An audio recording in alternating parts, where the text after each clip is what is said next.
एक जुना राजकीय किस्सा आहे. फक्त ऐकीव. त्यामुळे किती खरा किती खोटा ते सांगता येणार नाही. पण किस्सा महत्वाचा. तर तेव्हा आर आर पाटील राज्याचे गृहमंत्री होते. झालं असं की विनायक मेटे कोणत्या तरी एका महत्वाच्या कृतीसाठी गृहमंत्रालयानं सहकार्य करावं म्हणून आबांना भेटायला आले होते. काम आंदोलनाचं होतं आणि सत्ताधारी पक्षाचं सहकार्य हवं होतं. साहजिकच गृहमंत्रालयाकडून सहकार्याची अपेक्षा घेऊन मेटे आबांना भेटले. आबांनी मात्र नकार दिला आणि मेटेंना एक सल्ला दिला. आर आर पाटील तेव्हा मेटेंना म्हणाले होते, ज्या ज्या राज्यात मुख्य जातींनी आपल्याकडे सत्ता असताना आपल्या जातींपुरतच काम केलं, त्या त्या जातींना इतर जातींनी एकत्र येऊन सत्तेबाहेर खेचलं. या कृतीतून ना गुजरातचे पटेल सुटलेत ना हरियाणाचे जाट. मराठा ही महाराष्ट्राच्या राजकारणात केंद्रबिंदूवर असणारी जात.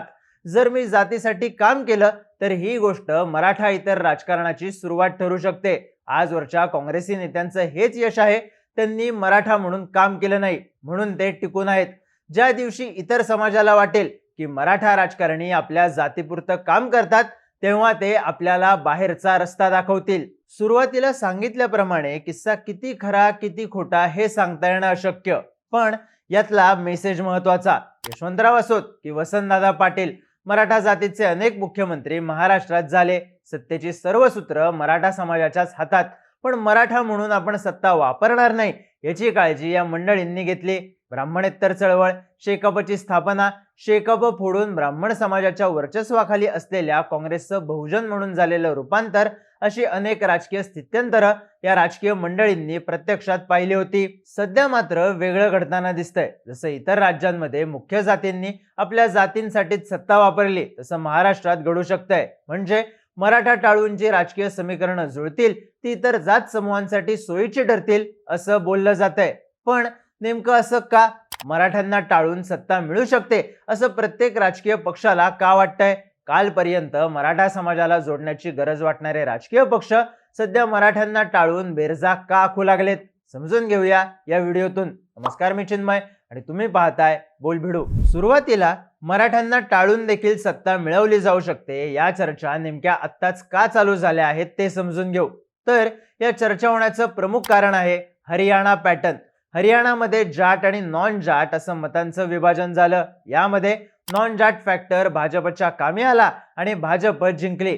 काही दिवसांपूर्वी मराठवाड्यात आलेल्या अमित शहांनी देखील आंदोलन टॅकल करण्यासाठी पक्षाचं जास्तीत जास्त मतदान करून घेण्याची पॉलिसी पदाधिकाऱ्यांसमोर मांडली होती. अर्थात मराठा समाजाचं ध्रुवीकरण भाजप विरोधात होत आहे, किंबहुना लोकसभेत ते झाल्याचं दिसून आल्यानेच मराठा टाळून सत्ता प्राप्ती कशी करता येईल या तयारीला भाजप लागल्याचं बोललं जातंय. पण मुळात मराठा टाळून सत्ता प्राप्ती शक्य आहे का? आणि सुरुवातीला दिलेल्या एका प्रसंगाच्या उदाहरणाप्रमाणे मराठा सत्तेचा वापर स्वहितासाठी करू लागला आहे असं नरेटिव्ह इतर जात समूहांमध्ये तयार होऊ लागला आहे का, हे समजून घेणं गरजेचं आहे. त्यासाठी पहिला मुद्दा आहे तो मुख्यमंत्री पदाचा. असं म्हणलं जातं की सत्ता, मग ती युतीची असो वा आघाडीची, मराठा फोर्स हा सत्तेच्या केंद्रबिंदूवर मराठा राहील याची काळजी घेत असतो. मनोहर जोशींचं मुख्यमंत्रीपद जाणं आणि त्या ठिकाणी मराठा असणारे नारायण राणे येणं हे देखील युती अंतर्गत असलेल्या मराठा फोर्सचं राजकारण असल्याचं आजही बोललं जातं. 2014 पासून 2022 पर्यंत म्हणजे गेली 8 वर्ष राज्यात मराठा व्यक्ती मुख्यमंत्री पदावर नव्हती. 2022 मध्ये मात्र एकनाथ शिंदेमुळे मराठा मुख्यमंत्री सत्तेच्या केंद्रबिंदूवर विराजमान झाला. यामागे कुठेतरी मराठा फोर्स ऍक्टिव्ह असल्याचं कारण शिंदेंनी देखील हेरलं. पर्यायाने योगायोगाने का होईना पण उभा राहिलेल्या जरांगे पाटलांच्या आंदोलनाला एकनाथ शिंदे कायम सॉफ्ट कॉर्नर देताना दिसून आले. वाशीमध्ये झालेला मोर्चा आणि सगळे सोयरेंबाबत दिलेला शिंदेंचा शब्द शिंदेंना नेक्स्ट मराठा लीडर म्हणून फोकसमध्ये आणणारा ठरला. साहजिक या राजकारणात अलिप्त राहून भाजपने शिंदेंना मराठा लीडर म्हणून मोठं होऊन दिलं असं आपल्याला म्हणता येतं. आता यातून सर्वात मेन नरेटिव्ह मराठेतर जात समूहांमध्ये तयार होतं ते म्हणजे सत्ता कोणाचीही असो, जर मराठा मुख्यमंत्री असेल तर तो आपल्या जातीच्या सोयीचं राजकारण करणार. मात्र त्याचवेळी फडणवीसांनी ओबीसी समाजाच्या मागे उभा राहत असल्याची जाणीव कायम ठेवली. म्हणजेच वाशीमध्ये सगळे सोयरेचा शब्द शिंदेंनी दिला असला तरी असा निर्णय झालेला नाही म्हणत फडणवीसांनी दुसऱ्या दिवसापासून मराठा इतर राजकारणाची पायाभरणी सुरू ठेवली. पर्यायाने मराठा इतर जात समूहांची भावना आंदोलनाच्या निमित्ताने का होईना पण मराठा मुख्यमंत्री नको अशी आहे. सध्या महायुतीतून एकनाथ शिंदे आणि अजित पवार मुख्यमंत्री पदाचे दावेदार आहेत. दोघेही मराठा. हे दोन्ही नेते मुख्यमंत्री पदाचा चेहरा असतील तर महायुतीच्या बाजूने नॉन मराठा मतदारांचा कल राहणार नाही. पर्यायानं भाजपच्या हायकमांडने फडणवीसांच्या नेतृत्वाखाली सत्ता येईल हे वातावरण निर्माण करण्यास सुरुवात केली आहे. मराठेतर नेतृत्व देताना ओबीसी तर देखील असल्यास त्याचा फायदा सत्ता संतुलनासाठी पूरक ठरू शकतो. या विचारातून महायुतीकडून फडणवीसांची चर्चा होऊ शकते. दुसरीकडे मवियाचा मुद्दा राहतो. नाना पटोलेंसारखे नेते ओबीसी आणि मराठा या दोन्ही फॅक्टरवर काम करू लागलेत. तर हीच बाब हेरून मराठेतर मतदारांना प्रभावित करण्यासाठी ठाकरे पुन्हा मुख्यमंत्री पदाचा चेहरा असावेत ही मागणी ठाकरे गट करताना दिसतोय. अर्थात मवियाची सत्ता आल्यानंतर कोण मुख्यमंत्री होईल याबाबत संदिग्धता आहे. त्यामुळे मराठा इतर मतदार मुख्यमंत्री पदाचा चेहरा ठाम होत नाही तोपर्यंत मवियाच्या बाजूने शिफ्ट होईल असं म्हणता येणार नाही. महायुती मात्र शिंदे फडणवीसांचा बॅलन्स करत मराठा नॉन मराठा राजकारणात चाचपडताना दिसत आहे. हे झालं मुख्यमंत्री पदाचं. पण खरंच नॉन मराठा चेहरा देऊन महायुतीला विशेषतः भाजपसाठी सत्ता प्राप्ती शक्य आहे का? शक्य आहे असं म्हणण्याची काही कारणं सुरुवातीला पाहूयात. पहिलं कारण म्हणजे मराठा समाज सत्तेच्या केंद्रबिंदूवर असेल तर तो मनमानी करतो हे उभा होणारं नरेटिव्ह. मराठा सत्ताधारी आहे पण तो सत्ता सर्व समाजासाठी वापरतो या नरेटिव्ह पासून मराठा सत्तेत गेल्यास तो स्वतःच्या राजकीय स्वार्थासाठी सत्ता वापरू शकतो ही भीती नॉन मराठा मतदारांमध्ये रुजली गेलेली आहे. मविया सत्तेत आल्यास सरसकट मराठा समाजाला कुणबी प्रमाणपत्र दिली जातील अशी भीती ओबीसी समाजात आहेच. हा अंडरकरंट ओबीसी समाजात असणाऱ्या सर्व जात समूहांना एकत्रित करण्यासाठी कारणीभूत ठरू शकतो. दुसरं कारण म्हणजे सरसकट मराठा एका बाजूला झुकल्याचं चुकीचं अंडरस्टँडिंग.